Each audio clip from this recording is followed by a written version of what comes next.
മറ്റൊരു പ്രധാനപ്പെട്ട വാർത്തയിലേക്കാണ്. കോഴിക്കോട് ബാലുശ്ശേരിയിൽ ഹോട്ടലിൽ നിന്ന് വാങ്ങിയ ബിരിയാണിയിൽ ജീവനുള്ള പുഴുവിനെ കണ്ടെത്തി. ബാലുശ്ശേരി പാറമുക്ക് സ്വദേശി രജലീഷ് വാങ്ങിയ ബിരിയാണിയിലാണ് പുഴുവിനെ കണ്ടെത്തിയത്.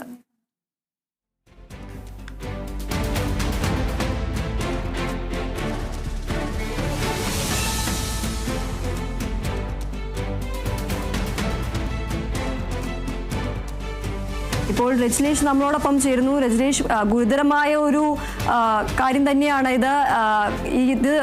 ഈ ഒരു ബിരിയാണിയിലാണ് ജീവനുള്ള ഒരു പുഴുവിനെ ഭക്ഷിക്കാൻ വാങ്ങിക്കുന്ന ഭക്ഷണത്തിലാണ് ഇത്തരത്തിൽ ഒരു ഗുരുതരമായ ഒരു വീഴ്ച കണ്ടെത്തിയിരിക്കുന്നത്. താങ്കൾക്ക് എന്താണ് ഇതിനെക്കുറിച്ച് പറയാനുള്ളത്? നമുക്ക് പറയാനുള്ളത് ഇത് അച്ഛനോ ഇവിടെ ഹോസ്പിറ്റലിൽ കാണിക്കാൻ വരുന്നുണ്ട്. ഹോസ്പിറ്റലിലുള്ള സ്മാർട്ട് ഹോസ്പിറ്റലിൽ അച്ഛന് ഡയാലിസിസ് ചെയ്യുന്നതാണ്. അപ്പോൾ ഇവിടുന്ന് അച്ഛനും അമ്മയോട് ബിരിയാണി വാങ്ങി മക്കൾക്ക് കൊണ്ട കൊടുത്തതിൽ ഇളയ മോളെ എടുത്ത് കഴിച്ച് ഈ റൈസെല്ലാം ഏതാണ്ട് വരുന്നതിനേശം ഒരു കസത്തിന്റെ ഇത് പൊളിച്ചു സംഭവത്തിലാണ് ഇത് ഈ പുഴുവിനെ കണ്ടമാണ് കാണുന്നത്. അങ്ങനെ ഞങ്ങൾ എന്ന് ചോദിച്ചാൽ അതിന്റെ വീഡിയോ ഒക്കെ എടുത്ത് ഇവിടെ ഹോട്ടലിൽ വന്ന് ഇവരെ സംസാരിച്ചപ്പോൾ ഓരോ ഭാഗത്തുനിന്ന് അങ്ങനെ ഒരു സംഭവം വരില്ലാന്ന് പറഞ്ഞു. അപ്പോൾ ഓരോരുത്തരും നമ്മൾ വാങ്ങിയ ബില്ലും കാര്യങ്ങളും എല്ലാം നമ്മളെടുത്തിട്ടുണ്ട്. പിന്നെ നമ്മൾ എന്താ പറയുക, ഫുഡ് ആൻഡ് സേഫ്റ്റിന്റെ വിഭാഗത്തിൽ കയറാതിരിച്ചപ്പോൾ അയാൾ എറണാകുളത്തുള്ള ഒരു കേസിലാണുള്ളത്. അയാൾ തിങ്കളാഴ്ച വന്നതിന് ശേഷം ഫുഡ് കളക്ട് ചെയ്തിട്ട് ടെസ്റ്റിന് അയക്കാന്ന് പറഞ്ഞിട്ടുണ്ട്. ബാക്കി നമ്മൾ ബാലുശ്ശേരി പഞ്ചായത്തിൽ ഹെൽത്തിൽ ഇതിലെല്ലാം ഞങ്ങൾ പരാതി കൊടുത്തിട്ടുണ്ട്. ഇനി ഇങ്ങനത്തെ ഒരു അതൊന്നും ആർക്കും പറ്റുന്ന വെച്ചിട്ടാണ് നമ്മളത് പരമാവധി എന്തെങ്കിലും എത്തിക്കാൻ വിചാരിക്കുന്നത്. ആർക്കും ഇങ്ങനെയൊക്കെ അവസ്ഥ ഉണ്ടായിരുന്നു. ഇതൊക്കെ മക്കളൊക്കെ കഴിച്ചു കഴിഞ്ഞാൽ അത്രയും ഗുരുതരമായ പ്രശ്നങ്ങളുണ്ടാവും. ഇളയമൊക്കെ ചെറിയ ബുദ്ധിമുട്ടെല്ലാം വന്നിട്ടുണ്ടായിരുന്നു. അപ്പോൾ നമ്മൾ ബാലുശ്ശേരി ഹെൽത്ത് കാണിച്ചിട്ടുണ്ട്. അപ്പോൾ അത്രയും വലിയൊരു ഗുരുതരമായ വീഴ്ചയാണ് ഹോട്ടലുകാരുടെ ഭാഗത്തുനിന്ന് ഉണ്ടായിരുന്നതാണ് എനിക്ക് പറയാനുള്ളത്. ഇനി മേലാലും അങ്ങനത്തെ ഒരു അവിടുത്തെ പോയി ചാർജെന്നും പറയാനുണ്ട്.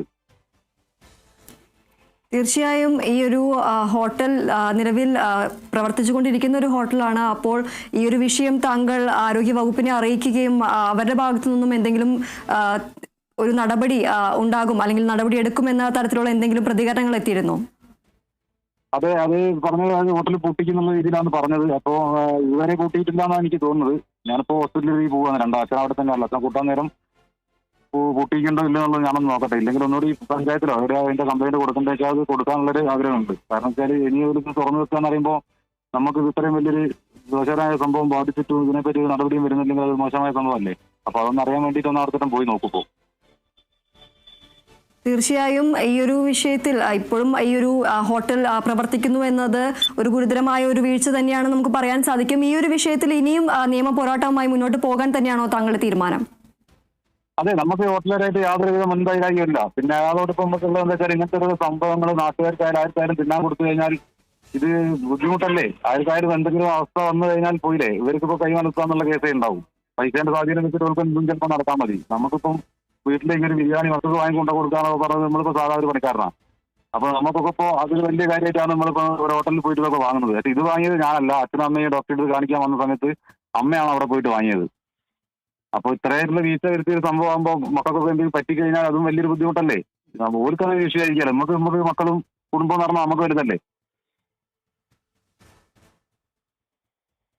തീർച്ചയായും താങ്കൾ വീട്ടിലെത്തി തുറന്നു നോക്കിയപ്പോഴാണ് ഇത്തരത്തിൽ ജീവനുള്ള പുഴുക്കളെ കണ്ടെത്തിയത് എന്ന് പറഞ്ഞു. ഈ ഒരു സംഭവത്തിന് ശേഷം താങ്കൾ ഹോട്ടലിലെത്തി പരിശോധിച്ചപ്പോൾ ഫ്രീസറിനുള്ളിൽ നിന്ന് പഴകിയ കറികളും ബീഫും ചിക്കനെല്ലാം ഒരു പഴകിയ ഭക്ഷണങ്ങൾ കണ്ടെത്തിയിരുന്നു. അപ്പോൾ ഈ ഒരു കാര്യത്തിൽ താങ്കൾ ഇത്തരത്തിൽ അതും ഒരു ഗുരുതരമായ ഇനിയും ഇത്തരത്തിൽ പഴകിയ ഭക്ഷണങ്ങളാണ് അവിടെ സൂക്ഷിക്കുന്നത് എന്ന് ആണ് നമുക്ക് അതിൽ നിന്ന് വ്യക്തമാകുന്നത്. അത് സംബന്ധിച്ച കൂടുതൽ വിവരങ്ങൾ താങ്കൾക്ക് എന്താണ് പറയാനുള്ളത്? നമ്മളത് ഇവിടെ വന്നപ്പോൾ നമ്മളെ ഭാഗത്തുനിന്ന് അങ്ങനെ ഒരു സംഭവം വരാൻ ചാൻസ് ഇല്ല. ഞങ്ങളങ്ങനെ അവിടെ ഫ്രിഡ്ജിലൊന്നും സൂക്ഷിക്കില്ല എന്ന് പറഞ്ഞ സമയത്ത് എൻ്റെ കൂടെ വന്ന സുഹൃത്തുക്കളാണ് തുറന്ന് അതിന്റെ വീഡിയോ എടുത്തത്. അതടക്കം നമ്മൾ HIക്കും പിന്നെ ഫുഡ് ആൻഡ് സേഫ്റ്റി വിഭാഗത്തുള്ള ഓഫീസർമാർക്കും പഞ്ചായത്തിലും എല്ലാം നമ്മൾ അയച്ചു കൊടുത്തിട്ടുണ്ട്. അപ്പോൾ അതിന് വേണ്ട നടപടി എന്താ പറയുക ഉദ്യോഗസ്ഥന്മാർ സ്വീകരിക്കുന്നുള്ളൊരു ഉറച്ച വിശ്വാസത്തിലാണ് ഞാനിപ്പോൾ ഉള്ളത്. കാരണം വെച്ചാൽ മേലാൽ ഇനി ഇതിങ്ങനെ ആവർത്തിച്ച് കഴിഞ്ഞാൽ പല ആൾക്കാർക്കും പല ബുദ്ധിമുട്ടുകളും ചിലപ്പം ജീവൻ വരെ പോകാനുള്ള ചാൻസ് ഉണ്ട്. ഈ ഇങ്ങനത്തെ സാധനങ്ങൾ കഴിച്ചിട്ട് അങ്ങനെ വന്ന ഒരുപാട് കേസുകളുണ്ടല്ലോ. അപ്പോൾ ഇനി മേലാൽ ആർക്കും ഇത് വരും എന്നുള്ള കണ്ടീഷനിലാണ് നമ്മളെ വീഡിയോ വരെ എടുത്തിട്ട് എല്ലാവർക്കും അയച്ചു കൊടുക്കുകയും കാര്യങ്ങളൊക്കെ ചെയ്തിട്ടുണ്ട്. അതിന്റെ നടപടി എന്തായാലും ഉദ്യോഗസ്ഥന്മാർ സ്വീകരിക്കുന്നുള്ളൊരു കുറച്ച് വിശ്വാസം ഇപ്പോഴും ഉണ്ട്. തീർച്ചയായും ഈ ഒരു വിഷയം ഹോട്ടലിലെത്തി താങ്കൾ പരിശോധിച്ചപ്പോഴാണ് ഈ ഫ്രീസറിൽ നിന്ന് പഴകിയ ഭക്ഷണങ്ങൾ കണ്ടെത്തിയതെന്ന് പറഞ്ഞു. ഈ ഒരു വിഷയം ഹോട്ടൽ ജീവനക്കാരെ അല്ലെങ്കിൽ ഹോട്ടൽ ഉടമകളായിട്ടും സംസാരിക്കുകയും അവരുടെ ഭാഗത്തു നിന്ന് എന്തെങ്കിലും പ്രതികരണങ്ങൾ ഉണ്ടായിരുന്നു? അന്ന് നമ്മൾ രാത്രി ഇവിടെ വന്ന സമയത്ത് അവിടെ ഒരു ലേഡി ഉള്ളായിരുന്നു. അപ്പോൾ അവരോട് നമ്മൾ ഈ സംഭവം പറഞ്ഞപ്പോൾ അവരാണ് പറയുന്നത് ഇവിടെ അങ്ങനെ സംഭവം സൂക്ഷിക്കില്ല, ഇവിടെ പഴയ സാധനങ്ങൾ ഉണ്ടാവില്ല എന്ന് പറഞ്ഞതിന് ശേഷമാണ് നമ്മൾ എന്ത് ചെയ്തതെന്ന് വെച്ചാൽ പിന്നെ അവിടുത്തെ ഫ്രീസർ നമ്മൾ തന്നെ തുറന്നിട്ടാണ് അതിന്റെ വീഡിയോ എടുത്തത്. അപ്പോൾ അത് നമ്മൾ തെളിവായിട്ടാണ് ഇവർക്കെല്ലാം അയച്ചു കൊടുക്കുകയും ചെയ്തിട്ടുണ്ട്.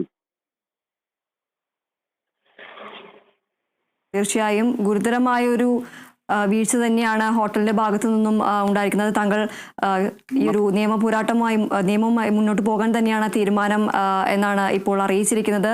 പഴകിയ ഭക്ഷണം അല്ലെങ്കിൽ ഹോട്ടലിൽ നിന്ന് വാങ്ങിയ ഭക്ഷണത്തിൽ നിന്നാണ്, ബിരിയാണിയിൽ നിന്നാണ് ജീവനുള്ള പുഴുവിനെ കണ്ടെത്തിയിരിക്കുന്നത്. ബാലുശ്ശേരി പാറമുക്ക് സ്വദേശി രജിലേഷ് വാങ്ങിയ ബിരിയാണിയിലാണ് പുഴുവിനെ കണ്ടെത്തിയത്. വളരെയധികം നന്ദി ശ്രീ രജിലേഷ്.